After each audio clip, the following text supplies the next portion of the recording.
good morning, good afternoon, good evening, ladies and gents. This is your boy Casanova from Orlando, Florida, on this awesome and international podcast, Good Wine and Great Lifestyle podcast for wine lovers and hot topics, ladies and gents. I'm your boy Casanova. Welcome to Casanova. If you like hot topics and if you love wine, this podcast is for you. Just for the haters, I gotta address this because on my last videos, a lot of Trump supporters got mad and want to talk trash, and somebody make a comment, oh, I have a low numbers of views. This YouTube channel, ladies and gents, is a new YouTube channel compared to the average. I have only 2 years doing this job on the YouTube, and it's okay. I'm doing my job over here. I know for sure that I got other comments. That I'm doing a good job. I can care less about the haters, but I need your help, ladies and gents. If you like what I do, please do me a favor, click on the like button. Keep sharing these videos with your family and friends. I appreciate your support, ladies and gents. But I can care less about the haters because what I'm doing serious work over here, and I know some people is going to appreciate, some people is going to hate it, but haters are going to be hated.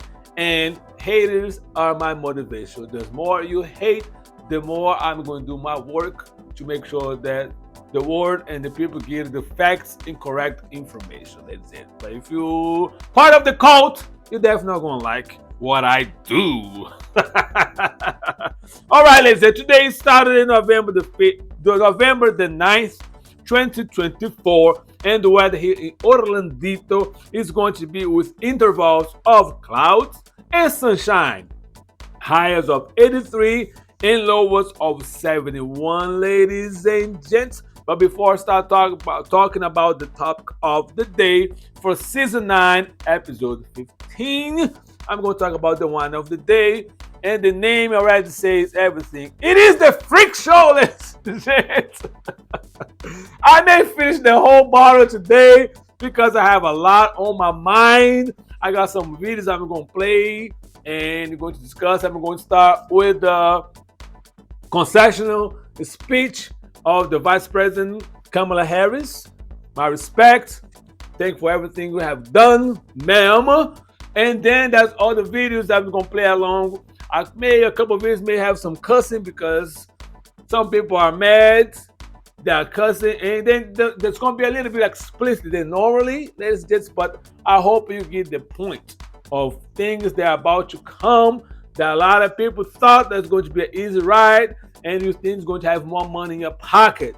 You're about to have a huge, huge awakening, ladies and gents. For those that support President-elect Trump. While you discuss this, I will give you my 2 cents at the end of the day. And the topic of the day, of course, is Trump won. What is next? There are a lot of people are thinking right now that everything's going to be good for them. But like I say, I will give you my 2 cents at the end of this video. But let's just try some of this wine right here. It's called the Freak Show, ladies and gents. Once again, it's a vintage of 2021. Unfortunately, the manufacturer on the back label doesn't have too much information about the wine. Only thing they say is the Freak Show is presented by Michael and Davis. It's a Cabernet Sauvignon. It's from Lodi, California, vintage of 2021. And the alcohol percentage of this wine, ladies and gents, is 14.5. So let's see what the Freak Show is all about. Ooh, I can't even wiggle my wine today.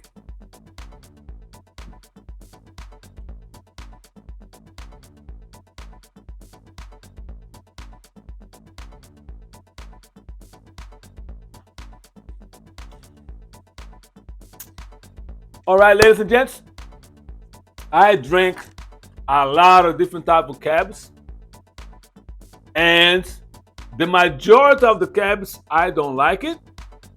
For those that watch my channel for a long time, when it comes to cabs, my best cab is from this brand from Chile called Papi. To me, is the best. I give a 10 plus for that wine. When it comes to the Freak Show, ladies and gents, I'll give an 8. I like the alcohol percent of this wine, but that's offered in the end of a palate. You're definitely going to see now it's a lot of tannins in this wine. That's going to give that sensation of a dry mouth later on. So if you drink a red wine that's like this, I always recommend it. If you drink a glass of wine, you drink a glass of water. If you drink a bottle of wine, drink a bottle of water to balance the alcohol, and especially if you're driving or if you're at home but you don't have the feeling of you getting drunk or wasted. If you balance the same amount of wine with the amount of water, you're going to feel much, much better. And definitely you're not going to wake up with a headache on next day, ladies and gents. So, like I say, I'm going to start with the Vice President Kamala Harris, and then I have 2 or maybe 3 more videos that I'm going to play. Follow along, and at the end, I'm going to give you my 2 cents. So, fasten your seat belts, ladies and gents, because I'm going to keep. It's going to be a bump ride. So, and the picture of this wine, like I say I always do, is going to be available on all my social medias. Take a look at it. If you want to purchase, just do me a favor. If you buy the Freakshow, do me a favor. Come back here, make a comment, or on one of my social medias that you can see the picture. Make a comment and let me know what you think about the Freakshow, ladies and gents. So enough talking. Let's start drinking and let's watch this video because it is show time.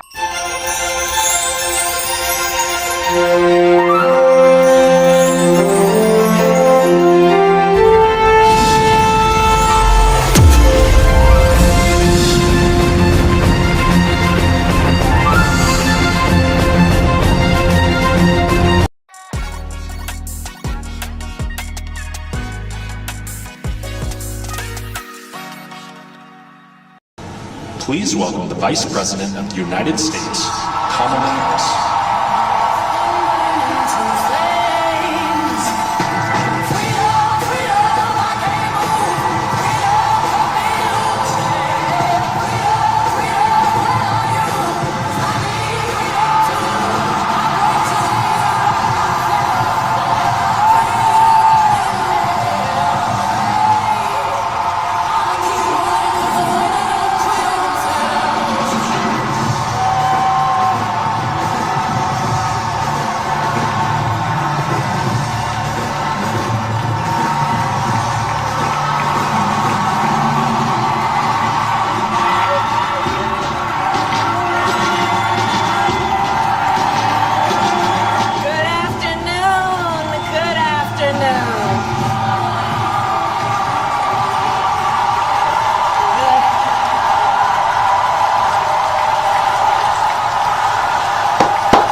So let me say, and I love you back, and I love you back.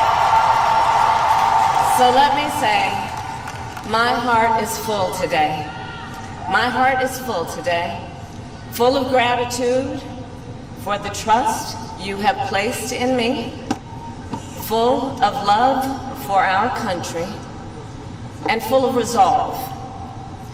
The outcome of this election is not what we wanted, not what we fought for, not what we voted for, but hear me when I say, the light of America's promise will always burn bright. As long as we never give up, and as long as we keep fighting.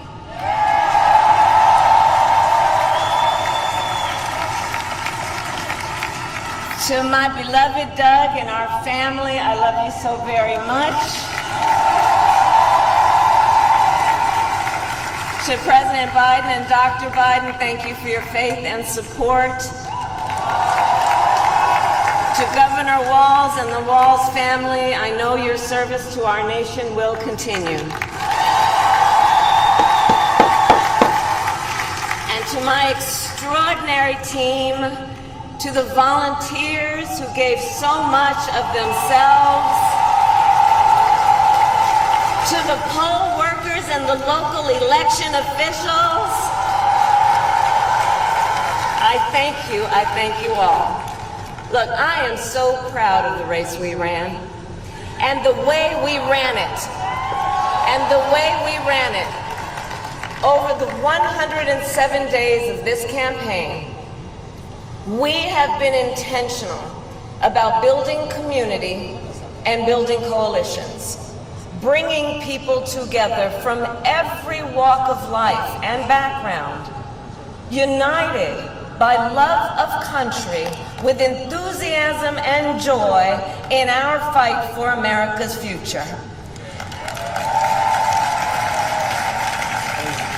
And we did it with the knowledge that we all have so much more in common than what separates us. Now I know folks are feeling and experiencing a range of emotions right now. I get it. But we must accept the results of this election. Earlier today, I spoke with President-elect Trump and congratulated him on his victory. I also told him that we will help him and his team with their transition, and that we will engage in a peaceful transfer of power.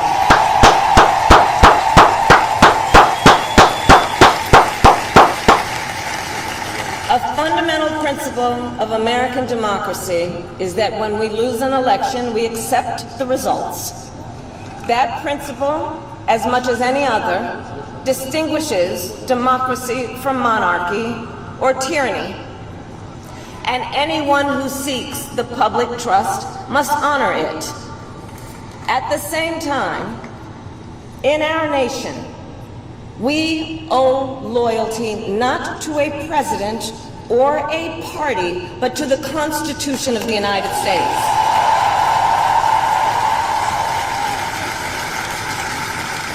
And loyalty to our conscience and to our God. My allegiance to all three is why I am here to say, while I concede this election, I do not concede the fight that fueled this campaign.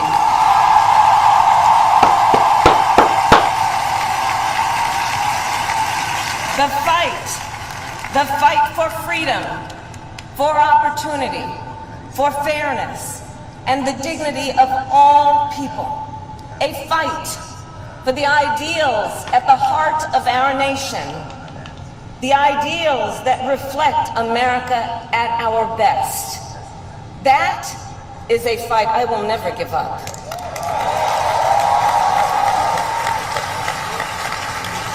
I will never give up the fight for a future where Americans can pursue their dreams, ambitions, and aspirations, where the women of America have the freedom to make decisions about their own body and not have their government telling them what to do. We will never give up the fight to protect our schools and our streets from gun violence. And America, we will never give up the fight for our democracy, for the rule of law, for equal justice, and for the sacred idea that every one of us, no matter who we are or where we start out, has certain fundamental rights and freedoms that must be respected and upheld.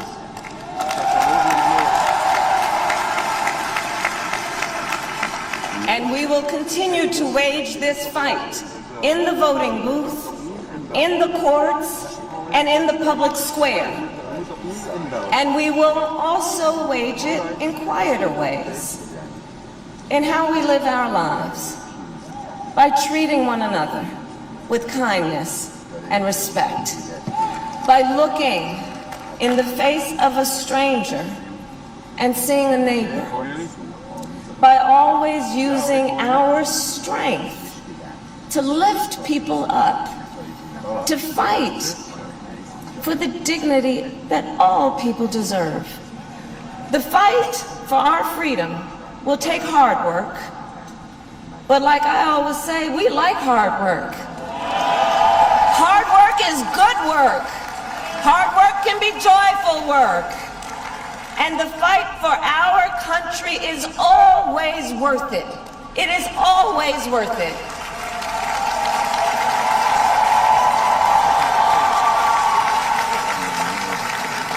To the young people who are watching, it is, I love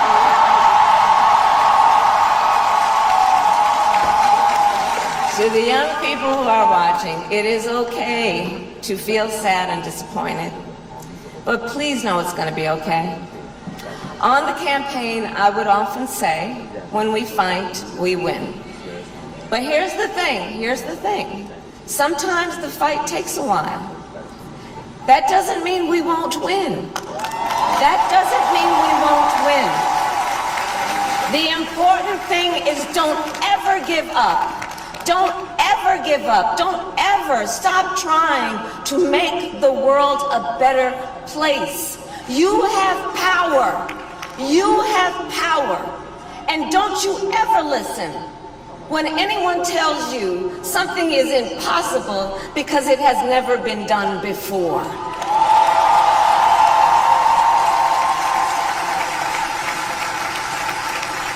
You have the capacity to do extraordinary good in the world. And so to everyone who is watching, do not despair. This is not a time to throw up our hands. This is a time to roll up our sleeves. This is a time to organize, to mobilize, and to stay engaged for the sake of freedom and justice and the future that we all know we can build together. Look, many of you know I started out as a prosecutor, and throughout my career I saw people at some of the worst times in their lives. People who had suffered great harm and great pain, and yet found within themselves the strength and the courage and the resolve to take the stand, to take a stand, to fight for justice, to fight for themselves, to fight for others. So let their courage be our inspiration. Let their determination be our charge. And I'll close with this. There's an adage an historian once called a law of history, true of every society across the ages. The adage is, only when it is dark enough can you see the stars. I know many people feel like we are entering a dark time, but for the benefit of us all, I hope that is not the case. But here's the thing, America, if it is, let us fill the sky with the light of a brilliant, brilliant billion of stars. The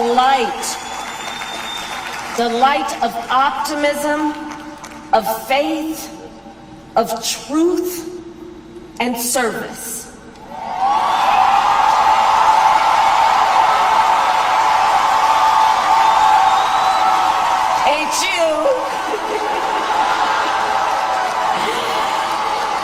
And may that work guide us, even in the face of setbacks, toward the extraordinary promise of the United States of America. I thank you all. May God bless you, and may God bless the United States of America. I thank you all.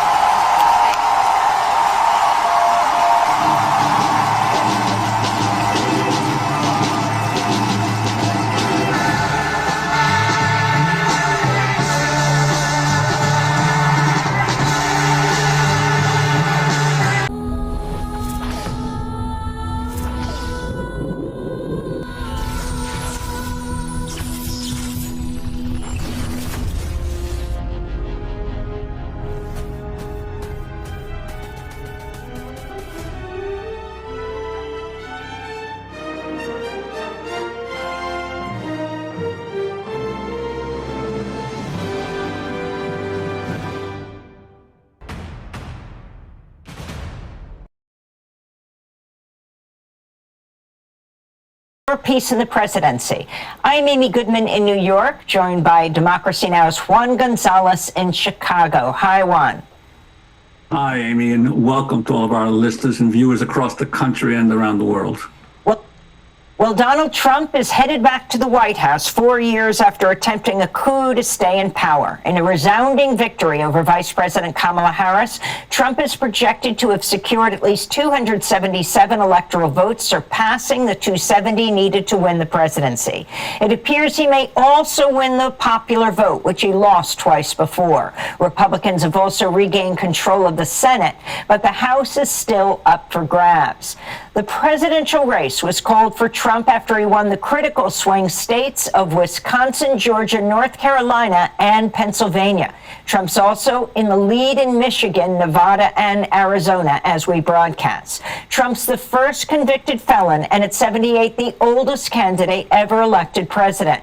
He appears on pace to win the popular vote for the first time after receiving fewer votes than Hillary Clinton in 2016 and Joe Biden in 2020. We begin with two guests. Michelle Goodwin is professor of constitutional law and global health policy at Georgetown University and founding director of the Center for Biotechnology and Global Health Policy, author of Policing the Womb, Invisible Women, and the Criminalization of Motherhood. And in Atlanta, Georgia, we're joined by Carol Anderson, professor of African American Studies at Emory University, author of many books, including One Person, No Vote, How Voter Suppression is Destroying Our Democracy. Her other books include The Second, Race and Guns in a Fatally Unequal America, and White Rage, The Unspoken Truth of Our Racial Divide. We welcome you back both to Democracy Now! After our 4-hour special last night. Professor Anderson, let's begin with you. If you can respond to Trump's victory. The Confederacy won. When you begin to really think about what he advocated, the kind of racism, the kind of xenophobia, the kind of hatred, all wrapped in a sense of honor and gallantry, and how that resonated with such a large, wide swath of the American public, that begins to tell you that you're seeing the backlash to what they call the great, you're seeing the backlash to what they fear was the great replacement. And so this feels like the kind of last stand of white supremacy, and it's going to put so many of us in jeopardy. And it's also part of the drug of American exceptionalism, where those who voted for him believe that they're going to be safe from the policies that he's going to rain down. Mm-hmm. And so that becomes part of the amnesia of not seeing how he handled COVID, not remembering how he handled COVID, of not remembering his tariff wars that basically almost bankrupted farmers in Iowa. And the kind of chaos that he brings, the kind of divisiveness that he brings. It's like living in a reality show and believing that it's not reality. This is a dark day for America. I think of Thomas Jefferson when he said, "I tremble for my country because God is just," because that's what we're looking at. I'm trembling for our country right now. And Professor Anderson, the vote that Trump got, right now it's at 71 million. It'll probably go up 1 or 2 million more as other states are counted in and absentee ballots. But it's still roughly about the vote that he got certainly last time. But the big drop appears to be in the vote for Kamala Harris. She's at the national vote is 66 million now, significantly below the 81 million that Joe Biden got. Why do you think there's been such a disparity in her vote totals this time around?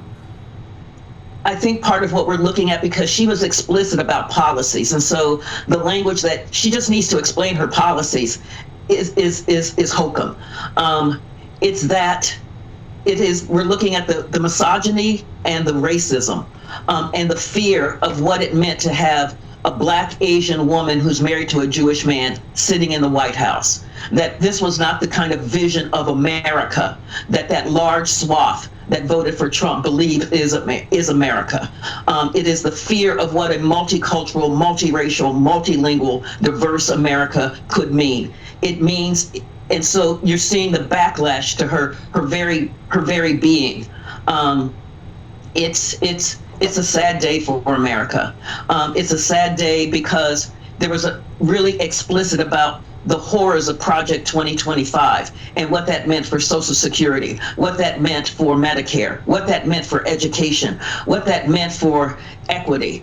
All of that could not override the depth of the misogyny, the depth of the racism that fuels the MAGA movement, that fuels Trump. Yeah, I'd like to bring Professor Michelle Goodwin into the conversation from Georgetown University. Professor, your reaction to the results? We have to understand this as a Project 2024. So the response, which I think was so eloquently put just now, is an amalgamation of a number of things. If we look at what the election results were based on race, it paints a picture. In the United States, it paints a picture with regard to how people think about electing a woman, how people think about electing a woman who is Black and of Asian descent. It paints a picture policy-wide about what Americans are willing to embrace. And in that way, it's a Project 2024, it's a Project 1619 in terms of what Americans are willing to accept. To the extent that we know that Donald Trump is willing to fulfill on what it is that he says. He said that he wanted to criminally punish women.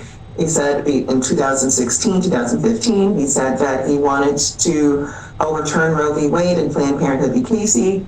After that occurred, he took full credit for that. There were a number of things that he had hoped to dismantle. This was a president who, right after coming into office, had a Muslim ban, was responsible for kids at the border being placed in cages, being fed frozen burritos. This was an administration that had its lawyers fighting to deny those children soap and toothpaste, arguing before federal judges that those children who were locked in cages in federal custody did not deserve soap, did not deserve toothpaste. This was a president who failed on COVID, who made sure that he had medications for himself, vaccine, and then also sent to others, including what has been alleged to Russia and to Putin, so that there would be access to the best of what we had for COVID at that time. But for Americans, did not do a good job at all in terms of collaboration, cooperation, and leading with regard to COVID, and instead had suggested that perhaps injections of bleach and other things might be the way to respond to COVID. And one could really go down the list in terms of what that presidency represented, and Americans overwhelmingly voted for that. But is that something that is new? I think that one of our challenges in our country is to really understand the arc of who we've been and the arc of who we are. We tend to think that we actually had our own truth and reconciliation such that we have confronted what have been the thorny, horrific parts of our past. And we haven't. We've done the work of South Africa, New Zealand, Australia, Germany, right? We've not looked and said, how can we tolerate systems where women were denied citizenship? How could we tolerate women being denied the right to vote? How could we tolerate women being denied the opportunity to become lawyers? And I'm talking about Supreme Court cases. How could we tolerate women being denied from serving on juries? How could we tolerate women being denied the opportunity to have bank accounts in their own names, have their own checking accounts in their own names? And that's a modern iteration. And then we can unpack what this means in terms of Jim Crow and slavery. How could we be a nation that tolerated children standing on auction blocks and being auctioned off, bid upon, not for a horrific day where we wake up and say, my goodness, what was that all about? Bidding on children in shackles and chains? No, but not practice that lasted a day, a week, a year. A year alone might have been waking up and saying, how in the world could we have tolerated that? But to see that flow into centuries and then to create patterns of justification and narratives for that then flowed into Jim Crow, a time in the United States that was marked very narrowly by what happened to Rosa Parks, but more fulsomely, the denial of people being able to walk in the park, swim in pools, go into motels, stay at hotels, live where they wanted to, based on their race. And a practice that lasted for generations upon generations that then required federal intervention. So we have to ask ourselves, how could we have tolerated all of that? And in part, the answer is what we see in the election yesterday, is that we're willing to tolerate more of that. And then we have to ask ourselves, why? What is behind that? Professor Goodwin, you're a professor of global health. You mentioned Trump's policies during COVID, and now he said he's talking about putting Robert Kennedy, the presidential candidate, in charge of women's health. But also Robert F. Kennedy Jr. said that he expected to be in charge of, what did he talk about? The CDC, the National Institutes of Health, a well-known vaccine denier. The significance of all of this, because it's beyond Trump, it's who will be in his government, from Elon Musk to RFK Jr. That is a perfect question. And in 2015, 2016, I wrote an article about this, that while we could pay attention to, and it was right to, in terms of who would be elected president, what we needed to think about is who that individual would appoint to lead governmental agencies, because that's critically important. It relates to our clean air, the water that we drink, the education that children will be provided, and so much more. To place in context the Trump administration and COVID is to realize the following. There were more Americans that died in the first 3 months of COVID under his leadership than in 19 years of the Vietnam War, the Korean War, and the wars in Afghanistan and Iraq. Damn. And I know your listeners and viewers might be stunned by that and wonder, does Professor Goodwin have that right? Well, I have testified before Congress with regard to that. I have looked at the numbers. I have run the numbers. I've written about this. Yes, more Americans died in our first 3 months of COVID under Donald Trump's leadership than all of the Americans that died in the Vietnam War and these other wars that I mentioned. And so the risks with regard to Americans' health happens to be high. And again, it's a Project 2024 that we're looping out into a Project 2025. And I want to be clear about that, because it's not hyperbole. It is to really understand that there has been a struggle in our country towards recognizing that all Americans deserve to be healthy, deserve to be able to have access to health care. We are not like our peer nations, and ones that the former president would not call our peer nations, where there is universal health care, where there are doctors that even will come to your home, or where you can be treated easily. I know that they talk about in those other countries and you'll wait a long time, all of that. Americans have to pay a high price for their health care. Unfortunately, there's the Affordable Care Act, but note that under his administration, and there were attempts to still do away with the Affordable Care Act. So what will all of this mean in terms of the people that he will appoint? I would say, let's not just look at what this means in terms of health. We have to look at this in terms of the EPA. We have to look at this in terms of other agencies that serve the American public. And I think that people should be quite concerned. And one other thing that I will add to that, Amy, is that it is very likely that there will continue to be global epidemics, pandemics. COVID was the first of its kind in 100 years, was the second. We 100 years before had experienced something like that. But these may happen with greater frequency. People move far more today. We have more planes that are taking people from one part of the world to the other part of the world. And so it actually is really important in terms of thinking about global public health that we pay attention to who is governing in these spaces. in the United States and elsewhere. And very quickly, Professor Goodwin, the historic ballot measures enshrining the right to an abortion passed in 7 of the 10 states that they were introduced, passed in Arizona, Colorado, Nevada, Montana, Maryland, New York, and Missouri, where voters backed a measure that will overturn one of the strictest abortion bans in the nation that prohibits abortion even in cases of rape and incest. The significance of that, and yet, at the same time, Kamala Harris loses.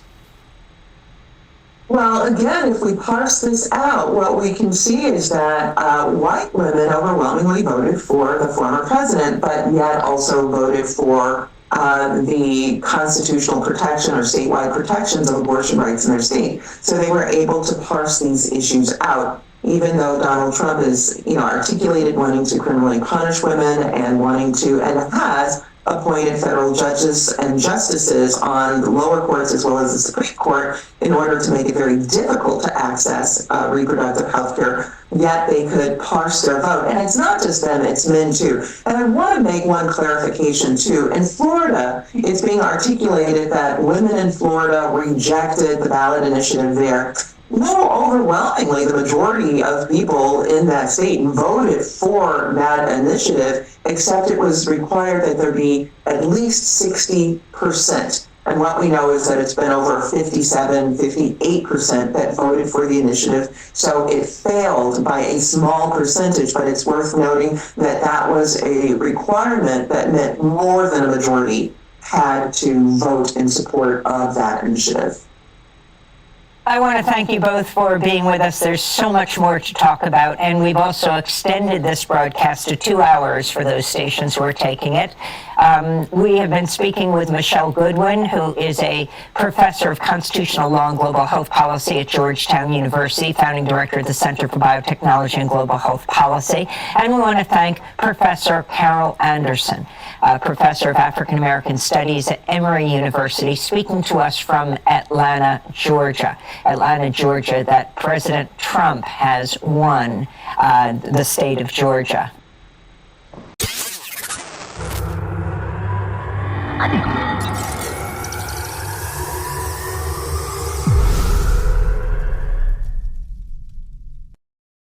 That it is called America, and America history repeats itself. But also, America can congratulate itself.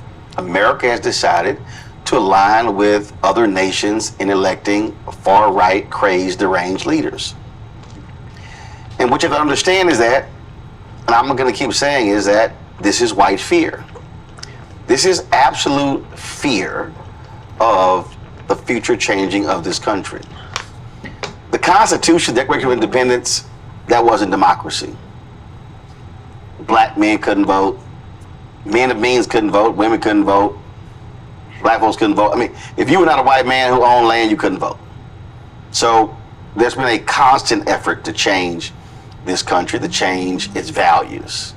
So what you've seen tonight is this country has decided that, you know what, Trump, those are our values. In fact, he's actually poised to win the popular vote. Wow. When you look at states like New York, New Jersey, Harris barely wins those states. Lower margins than what Biden did. When you look at the numbers, look what the country decided. The country's decided, we don't mind if you lead an insurrection. We're good. We don't mind if you steal classified documents and lie about it and don't return them. We're good. We don't mind if you cheat with your company. We're good. Because you're going to bring back the good old days. It's going to be fabulous. The fact of the matter is, Trump inherits an economy fixed by Democrats. And he's going to immediately claim credit for all of it. He's going to say, oh, it came back all because I'm coming back. But do understand, you better pay attention when he lets Elon Musk run amok in the federal government. You better be scared to death when he literally lets Robert F. Kennedy be in control of science and health. Oh, you better bring back the mask and everything else, Because it's about to be a lot more people who ain't vaccinated. When polio comes back, and some of these other diseases that we conquered a long time ago come back, because you got a crazed, deranged, anti-vaccine person in charge, well, there you go. Oh, please say hello to white nationalist Stephen Miller. Oh, he's back. Steve Bannon, he's back.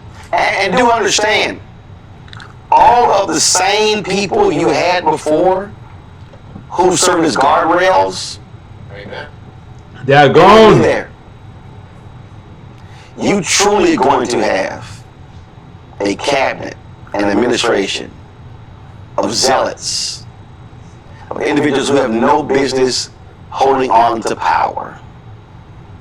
And so America got what it wanted tonight, and America is going to get what it deserves. So let me say this right now to all of you white farmers in Michigan, in Wisconsin, in Indiana, in Iowa, when he drops his tariffs and all of y'all asses go broke, you want to hear shit. Because hashtag we tried to tell you. And to all y'all people who blame the Biden-Harris administration for the awful economy, even though inflation today is at where it was in December 2019, where we had the longest period of unemployment at that low of a rate in 50 years. Stock market, S&P, savings, all that stuff. Oh, by all means, when his tariffs plan shifts all of that debt to you, don't look at us, right, who voted for Harris. Because hashtag we tried to tell you. We told you about voting for that fool what was going to happen.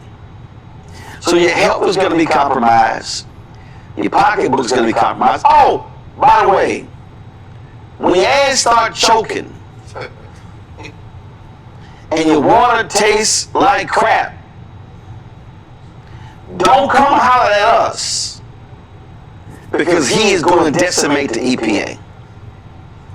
Oh, by the way, when your raggedy ass state go ask a fool with the education, please don't come holler at us, because what he's about to do when it comes to the Department of Education. And again, all y'all white women who on birth control, don't come holler at us when this Supreme Court targets that too. Clarence Thomas already told you they coming for that too. And so for all of y'all who said, oh my God, the nation is on the wrong track, by all means, enjoy his inauguration. Dance in the aisle. Go dancing in the streets. But I'm going to tell you right now, ain't no way in hell you think we're going to be silent. There's no way in hell you think we going anywhere. You know, I interviewed Harry Belafonte, brother right there. I asked him about why is he still in America. He said, you know what? For all my love of the French Riviera, he said, I stayed here to make it better. And see, I know y'all really think this is yours. I know y'all really, really think that we should go to where we came from. Well, I'm going to tell you where I came from. Riverside Hospital, Houston, Texas. 250 Defender Street in Clinton Park. And then 222 Pennsylvania Street in Clinton Park. So, we're here. And we gonna swing. And I'm telling you right now, y'all act a fool. You're going to swing. It's going to be the Montgomery ball. Because see, we're going to throw the cap in the air. And when it's time to swing, it's time to swing. That's right. That's right. Y'all can play it cute. Oh, by the way, all of you working class people, I can't wait till the corporations start laying your asses. Right. That's not going to happen. I can't wait, because Elon's already said that we need to destroy the economy to reconstruct it. And see, all y'all who supports this, I'm sure Dana White's going to slap his wife around some more. And Trump is going to elevate him. And I know Jenny Thomas is just pleased tonight. And I know Clarence is saying, oh, Miss Jenny, we cannot retire with millions because Trump is going to replace me with somebody hard right. But to the people out there who are frustrated and angry, I've been seeing your text messages and your Twitter posts and all that. All I tell you to do is go pick up a history book and do understand that post-slavery, America allowed the slave owners to get their plantations back. As long as they pledged to abide by the Constitution. So the very folk who were fighting came back and got their riches. And the slaves didn't come back. But they did keep slavery in the Constitution and allowed the peanut system to go forward. See, that's why the California deal is so important, because they don't mind that prison labor in California. So y'all can enjoy your win, but I'm telling you right now, a lot of you who voted for Trump, and you're rejoicing right now, there will be tears. And when the tears come shedding, you can't cry on our shoulders. And you can't come to say, I don't know how this happened. And all we gonna say is, we tried to tell you. Folks, Black Network is...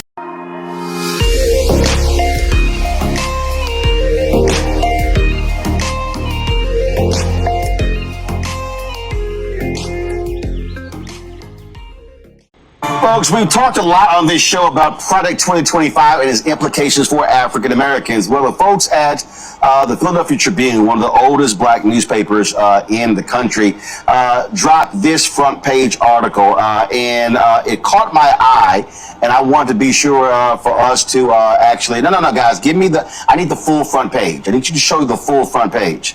You cut it off because I need to show the headline and everything. I posted on social media. If y'all can find that, I would appreciate that, because it gives you a better understanding of how they sort of position this article, and we're going to show you that. And joining us right now is the author Christina Christofik. She is the investigations reporter, editor for the Philadelphia Tribune. Glad to have you here, Christina. Again, it was really important in terms of how y'all framed this story, and it really jumped out. And so talk about the conversation y'all had, why you wanted to shine this very specific spotlight on the impact on African Americans in Project 2025. We saw a lot of, well, first of all, thanks for having us, Roland. And we saw a lot of people talking online about Project 2025. We saw a lot of things that we were like, does it really say that? And, we saw also some things that were clearly misinformation. And we wanted to take a look and see, what is this? What does it really say? And what exactly will it do for this country or not for this country? And we knew as we were going through it that this was going to be a big front page piece. And so obviously it's 900 plus pages. And so what was your narrowing process? So it started with me reading all 922 pages. I will confess that I sort of skimmed near the end when I got the chapters. I bet that was fun. Oh yeah, it was some real light reading. When I initially volunteered to read it, I said, "Oh, I can do it in like a week." And then as I got into it, I found things that there were acronyms I had never heard before. There was jargon I had never heard before. There were things that I didn't remember happening the way that the authors said they happened. For example, they blamed the Flint water crisis on Obama. They praise Arizona as an example of a good education system, while Arizona is consistently in the bottom 10 nationally. And so I had to Google and say, wait, is that real? Am I remembering this correctly?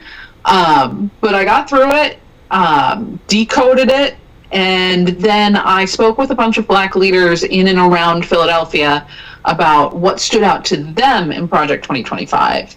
And I gathered all their thoughts and all my thoughts and sat down with my editors, and we agreed to our list of top 10 things that we thought would have the most disparate impact on Black Americans. And obviously, we talked about this here. One of the big ones really is the anti-racism focus of Project 2025. Yeah, they refer to it as, they say they are not trying to eliminate civil rights. They are not trying to eliminate diversity, equity, and inclusion. They say they are trying to protect the civil rights of all Americans. Sort of all lives matter goes to Washington, if you will.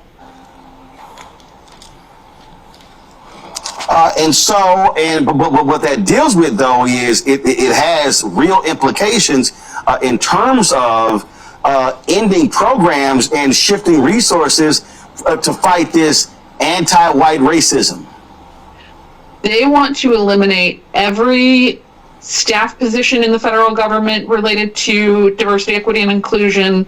They want to eliminate every committee, every department, anything within the federal government related to diversity, equity, inclusion, race, gender, reproductive rights. They want it gone. They want to completely rewrite all federal laws, regulations, contracts, everything, to remove all references to race, gender, reproductive health, reproductive rights, sexual orientation, etc., etc. The list goes on. They want to completely remove all references from everything, and then they want to use the which means it is very difficult from a data standpoint to understand racial inequities when it comes to health, when it comes to economics, in so many different areas. And so it's sort of like, oh no, let's just get rid of all of that. And you have no way to track it. You have no way to study it. And so all of a sudden, their whole deal is, oh no, everybody's the same. Don't discuss those things. Right. They want to rewrite Title VII and have the EEOC prohibit public and private workplaces from collecting any data on the race and racial classifications of the employees. They want to use the Department of Justice to enforce all of this. They also want to eliminate the Census Bureau's National Advisory Committee on Racial, Ethnic, and Other Populations. This is a committee that works to try to find cost-effective ways to get people of color to participate in the census. And because traditionally Black and brown people have been undercounted, and they want to try to get people to be counted so that they can be represented properly and funded properly. No, they want that committee gone. And again, so everybody understands, when we talk about the census, we talk about funding, we're talking billions of dollars that would not be going to African Americans and other minority communities. But this is the full front page, not what we showed earlier. I want people to see the actual full front page so they can understand how y'all wanted the focus to really be on Project 2025. Questions from our audience. I guess I'll go ahead and start with Teresa Lundy. She's there in Philadelphia. Teresa, go ahead. Well, thank you so much for actually putting this on the front page. I was not only in awe of it, but was very interested and happy that this was the front page. there has been constant conversations happening in Philadelphia about Project 2025. So one of my questions for you is, what really incited you all to do this? Was it just the national approach, or were you hearing it from voices and clergy and community locally?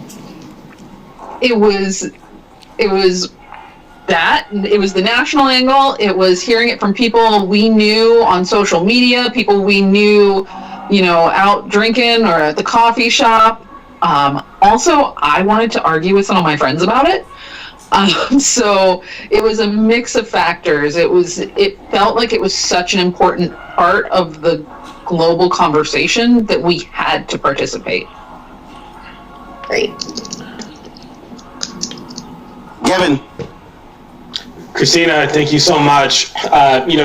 You spent countless hours reading the 900 or so pages of 900 plus pages of Project 2025, researching, trying to find answers to the questions that you had. But I think what's so dangerous about Project 2025 and part of the strategy behind it is that because it's so long, its authors know that most people will not do any of that. They're not going to read it, much less, try to research it or do any additional work to understand it. I think that's why it's so important, the work that you've done, and again, a testament to Black journalism, Black media. Roland, again, for you highlighting this issue so often on this show.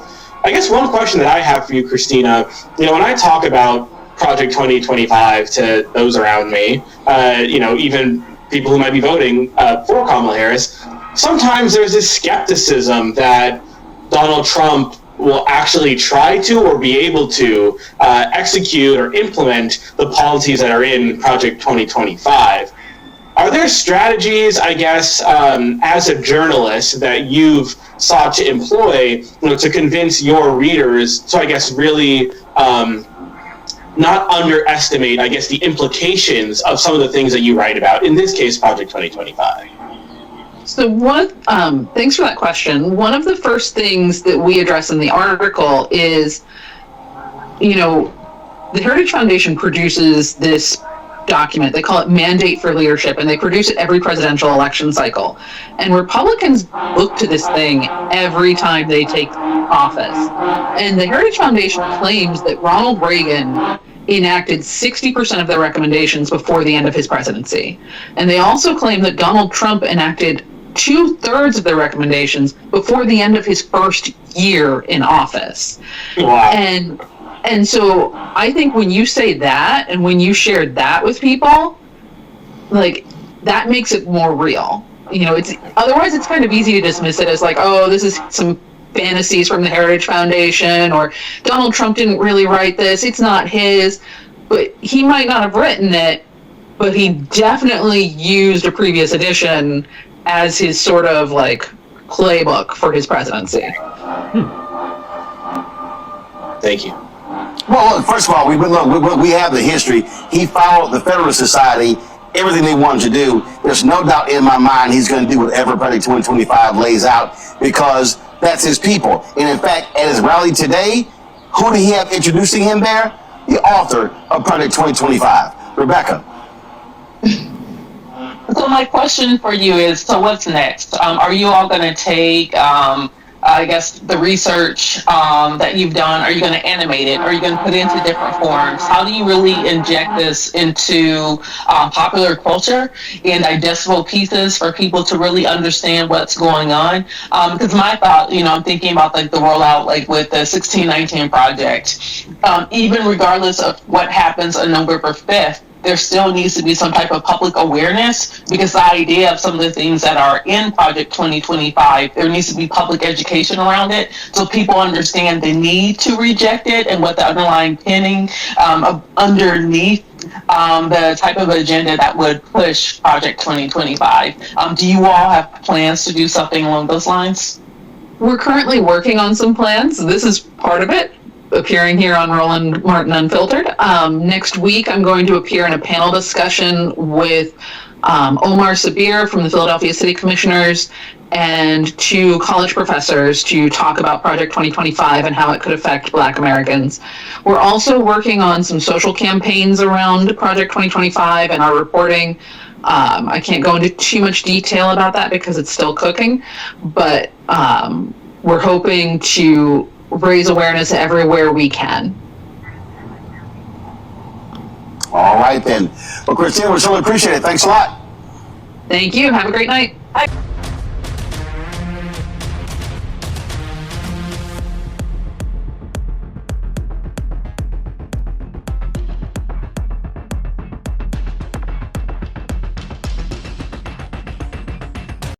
Elections have consequences. Check out this post. The leopards are already preparing their feast. You know, those who join the leopards will eat my face party, and they're shocked that leopards are eating their face. Observe. Results have already started. This is from an American woman today. My husband works for a small manufacturing company, and here in southwestern PA, that means most employees are Trump voters. When the president of the company sat them down today to tell them their annual Christmas bonus would not come this year because they now need to purchase at least a year's worth of products prior to January 21st due to the proposed tariffs, they did not understand. My husband said that their president had to explain what a tariff is and how it directly hurt their company. They all thought the foreign company paid the tariff. This is the level of ignorance voting against their own interests have in Pennsylvania, where we failed American women and children last night. Tariffs are paid by the American company that imports the products. Tariffs are not something a foreign country pays. I don't know how many times people have to explain that to y'all, but maybe somebody tell a Trump voter, because they're about to find out what they purchased. And they may not like it. But good luck, though. Hope it works out for y'all. Peace.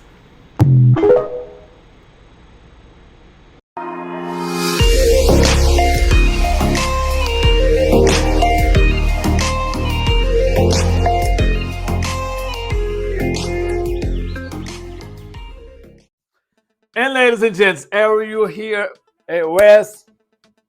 Too much. As you are here with me, ladies and gents, like I told you, I'll be drinking, all right? And this one is 14.5% alcohol. I'm just telling you, you heard about that, right? We are trying to tell you. Okay, I was making some notes while I was doing my, okay. Now, when the Vice President, Kamala Harris, was giving her concession speech, she said something about, now, even though she lost, she said, we're not going to go towards the Capitol, basically. That's one thing about between the difference of the Democrats and the MAGA. I'm not even talking about the Republicans anymore because the Republican Party is no longer. All right? It's the MAGA Trump Party. All right? So she say, I give the concession. We lost the election. It is what it is. You won. You move forward. Okay? That's the difference between the Democrats and the MAGA, because you're not going to try. When you lose, you acknowledge the loss and you move on. You just don't love our country if you win. We love our country, the United States, regardless. Now, once we fall, you know the gospel song, we fall down, but we get up. So that's what the Democrats are going to do. They're going to analyze everything. There's a whole lot of stuff that needs to be changed, and I agree with some other videos that I watched related to what needs to be done. But they're going to brush our shoulders and move forward. Okay? That's the difference. You're not going to invade the Capitol. You're not going to say a bunch of lies that, oh, the election has been rigged. They're like, no, all these. None of that. You're not going to threat any poll location of bomb threats. It's not what we do. That's the main difference. And she was saying that you still continue to fight for freedom, fight for fairness, fight for the protect our schools from gun violence. That's what we believe. Now, the MAGA party doesn't believe, it doesn't care none about that. All right, so I play a couple videos what is coming. Now, one thing that Roland Martin states on his video during the election cover, that he said, I wrote this down, that back in the days, keep in mind, Trump and the Project 2025 want to go back to the 800, 1700 time. And on those times when this is for, okay, before I say that, let me break down because I was having a good conversation with a friend of mine this week. And I stated to him, the Trump victory, there are only two groups of people that are very, very, very happy right now. And they're going to be the two main beneficiary of the Trump administration. Number one are the racists. Because I already watched a couple videos of the white dude, the MAGA hat, screaming in the face of a black woman by herself.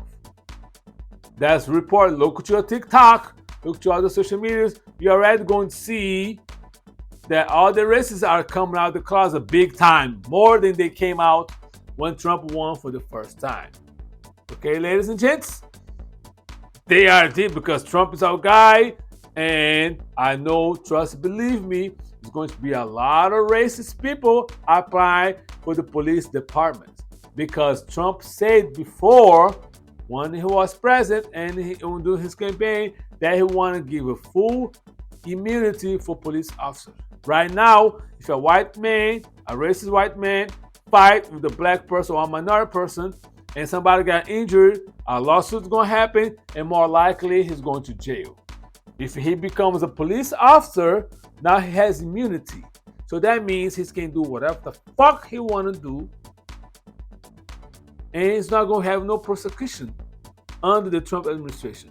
And just for those who don't know, before I continue, I did this early.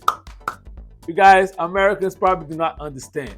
In the Brazilian culture, this hand sign here, that means you or we are fucked. I told you in the beginning, there's going to be some cussing on those videos today. So this right here, you guys or we are all fucked. That's what's coming. So the police, I'm talking about for all black people that vote for Trump. When you see the black ass and get your ass whooped, don't cry. Take the whooping. Right? Take that ass whooping like a Rodney King, and don't complain about it. Take it like a champ. And please say Trump, Trump, Trump. Every time they beat your ass, you keep saying Trump. Pa! Trump! Pa! Trump! Pa! Trump! Pa! Keep saying Trump. Keep saying Trump because you deserve the ass whooping. All right? So, another thing too, ladies and gents. Now, okay, let's go to my notes. Roland Martin was telling that back in the days, only the white man that owns land had the right to vote. So now I'm going to the second type of people that really happy about Trump election victory. They are the wealthy, rich people in this country. The corporations and the big fat cats. Because now they can do whatever. They can fight because Project 2025 is going to eliminate unions. I showed the video of Joe Reid stating was already happening before Trump hit you. So that means all the middle class white people and all the other race that vote for Trump. The only minority group that vote in strong numbers for Kamala was black women and black men. All other minorities vote for Trump. So that means you are in the middle. You are working class people. So do not complain once overtime is gone. Do not complain when Obamacare is gone. If you have any family member that has a pre-existing condition, do not complain about the money they're going to pay for. If you have any family member or yourself that need insulin, that's right now, the cost of insulin end up being dropped for $35. And that shit's gonna be sky high next year. Do not complain. Keep saying Trump, Trump, Trump. All the shit's about to come towards you. Keep saying Trump, Trump, Trump.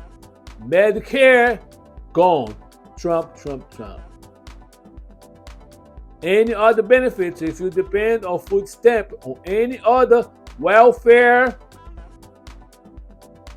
benefit that you get it, Trump, Trump, Trump. Now, for all the people, like, that's why I wore the shirt right here, because I said that before. For all the good people, Puerto Rican, they were mad when the guy, Shitty Tony, like I told you in my last video, Shitty Tony talk about the Puerto Rican is a island full of garbage, something like that.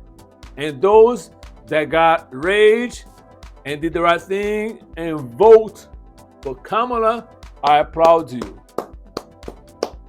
For those Puerto Ricans, the Boricuas, that still ride Trump, when shit happened, don't complain about it. He more likely is going to shit on Puerto Rico. One more time, because when Maria came, he threw some toilet paper to your ass, blocked millions of dollars for aid for your people. Now, keep saying Trump, Trump, Trump. And for all the Cubans, and another thing too, I want to break it down, was saying that the majority of white Latino people vote for Trump. So let me break down for you that do not understand, maybe do not understand the thing they have between Latin people. Latin people are very diverse because they combine people that speak Spanish, they speak Portuguese, South America, Central America. There's the people in some islands that speak Spanish. According to the U.S. Census, you classify them as Latino people. So Latino people can be Puerto Ricans, can be Cubans, Brazilians, Venezuelans, Salvadorians, and Hondurans, and go forth. All these in the Central, except for Mexico, and anything else in Central America and South America, they're all Latinos. Now, one thing about is the white Cubans, because do me a favor, go back and watch the movie Scarface with Al Pacino. That he played Tony Montana. Tony Montana was a Cuban guy. And you're going to see the dynamics of the U.S. government and the benefits that they gave to the Cubans. And a lot of Cubans, even though they are Latino, they came to America. And especially the white Cubans, because now you assimilate and want to associate yourself with the white people. So when it comes to the majority of white Latino men, the majority are white Latino people, light fair skin, and they think they are Anglo-Saxon. No, think they're white, but they're about to have awakening. Pay attention. I told you before and many times, politics is a necessary evil. Elections has consequence. Now, the MAGA has the White House. The MAGA people has the Senate. Now, is the Congress, the House of Representatives, is not done yet. In order to have a minority, you have to have at least 218 majority. Right now it's 215 for the MAGA, 208 the last time I checked for the Democrats. If the Democrats can go to 218, whoever gets to 218 or 220 and more, they have the majority. So let me say something, ladies and gents. If the MAGA get the House, they have the House, Senate, and the White House. Steve Bannon already said, if you don't believe me, Google his social media is one of his podcasts that after election he admit, you know what? Now I can say, I'm paraphrasing, all right? He said something like that. Now this election is over, we can now tell the truth. Project 2025 is going to be the Trump administration agenda. So, when it comes to your citizenship as an American, the Congress is the one that granted and determined who are the U.S. citizens. So for all you Cubans, for all Latinos, and for all black people that vote for Trump, Congress and Project 2025, the new administrations, is going to set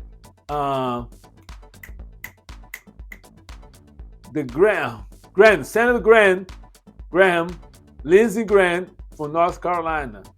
He's already put some bill related to born citizen, if related to who born America that's supposed to be American. So keep in mind, ladies and gents, that shit is about to hit the fan. And for all Trump supporters right there, the middle class, that's why I say the rich man, and when Roland might say the rich man's the one that vote, the rich man and the racists are happy. If you're in the middle class and vote for Trump, when the shit hit the fan and you start losing your benefits and you start losing your pension and start losing your overtime, and now they want to do a mass deportation. Stephen Miller is the one that craft the separation of parents and children on the first Trump term. He already said, and I have a podcast related to that 1798 Sedition Act, an Alien Act. They're going to implement that. So it's going to be a whole lot of shift on who are the American people. So for all the minority that vote for Trump, be ready. Because one thing that I learned from the military, stay alert, you stay alive. So I'm already preparing myself and other stuff that I'm doing because I don't know what's going to happen. So by being prepared and whatever happens, I'm ready for the consequence of what's coming. For you guys that are not prepared and think that Trump cares about you, because he said that on his, I played the video here on this podcast, that he said on the Las Vegas rally, he said it that I don't care about you, I just want your vote. He did everything. And for the Palestinians, don't forget about the Palestinians, that all black people and all in the minority, when hell break loose, don't come for black people. Because black people stood with any protest and anything else, you are there represented to protect your right to live, your existence, and everything else that you protested for your own benefit. You are there for you. Now, when the Kamala needs your votes, I'm not saying that Kamala Harris and the Biden administration, the Biden and Kamala Harris administration there are certain things that I believe they should do better. But at the end of the day, President Biden fixed the shitty, messy administration. Donald Trump, he didn't have the decency to have the peaceful transitional power. He left the White House before the Biden showed up.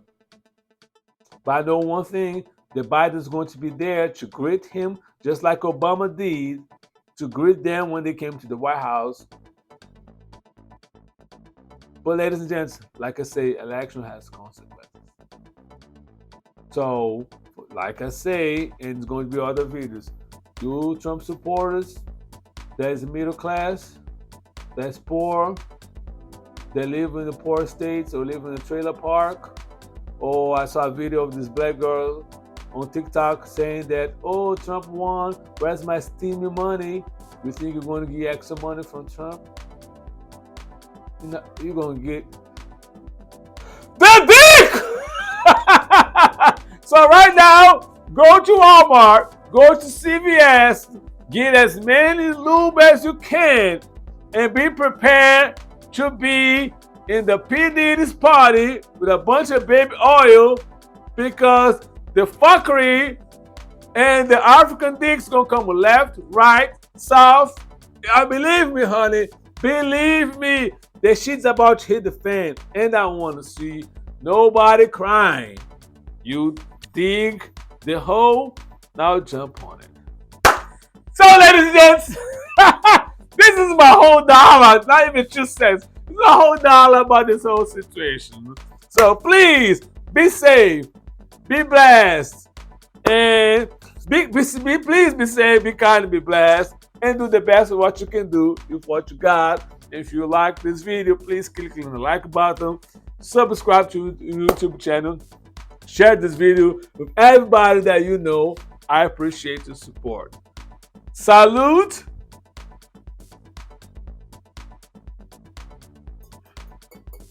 And I'll see you next Saturday. Holla!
Pusher on the block, holding my down, sucker rappers get lost. Coming from the bottom, moving straight to the top.